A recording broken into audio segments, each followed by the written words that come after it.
தண்ணி கஷ்டம் பெரும் கஷ்டமா இருக்கு இங்க சென்னையில இருக்கவங்களுக்கு. இந்த ஒரு சம்ப்ல தண்ணீர் வாங்கணும் அப்படின்னா 1000 ரூபாய். அதுவும் 1000 ரூபாய்க்கு தண்ணி வாங்குறோம் அப்படின்னா 2 வாரம் தான் வரும். ஏன்னா வீட்டுல எல்லாருமே குளிப்போம். சம்மர் டயத்துல தண்ணி அதிகமா ரெஸ்ட் ரூம் போறதுக்கு யூஸ் பண்ணுவோம்.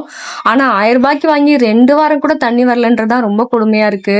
ப்ளீஸ் உங்க ஏரியால எல்லாம் உங்களுக்கு தண்ணி கிடைக்குது, வீட்லயே கிணறு வச்சிருக்கீங்க, உங்களுக்கு பைப்ல எனி டைம் தண்ணி வந்துட்டே இருக்கும் அப்படின்னா தயவு செஞ்சு தண்ணியை கொஞ்சம் சிக்கனமா பயன்படுத்திக்கோங்க. எங்களை மாதிரி இருக்கவங்களாம் ரொம்ப கஷ்டப்படுறோம்.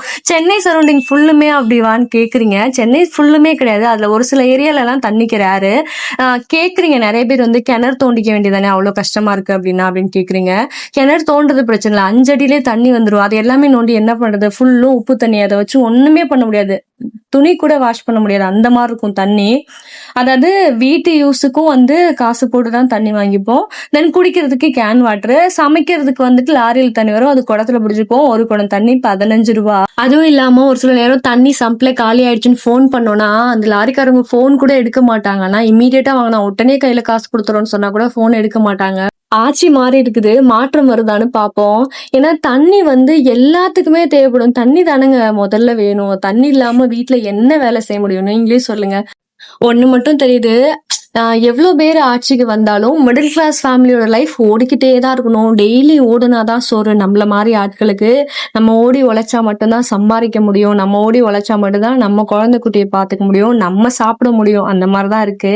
இன்னைக்கு காலையில சாப்பிட்றதுக்கு தோசை முட்டை தொக்கு செஞ்சோம்.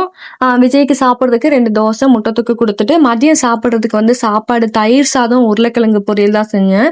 மோஸ்ட்லி இந்த வெயில் அதிகமா இருக்கனால குழந்தைங்களுக்கு தயிரே முடிஞ்ச அளவுக்கு கொடுப்போம். தயிர் மோர் மட்டுமே கொடுப்போம்னு சொல்லிட்டு தயிர் சாதம் தான் செஞ்சோம். தயிர் சாதம் கொஞ்சம் ஊறுகாய் உருளைக்கிழங்கு கட்டி டிஃபன் கட்டி கொடுத்துட்டேன். என்னோட வீடியோ புதுசா பாக்குறீங்க அப்படின்னா ப்ளீஸ் ஒரே ஒரு சப்ஸ்கிரைப் பண்ணி ஒரு சப்போர்ட் பண்ணுங்க. என்னோட வீடியோல எதனா சஜஷன் இருந்ததுன்னா ப்ளீஸ் கமெண்ட் பண்ணுங்க. கண்டிப்பா உங்க கமெண்ட்ஸ்க்கு நான் ரிப்ளை பண்ணுவேன். மோஸ்ட்லி எனக்கு கமெண்ட் பண்ற எல்லாருக்குமே நான் வந்து ரிப்ளை பண்ணிட்டு தான் இருக்கேன்.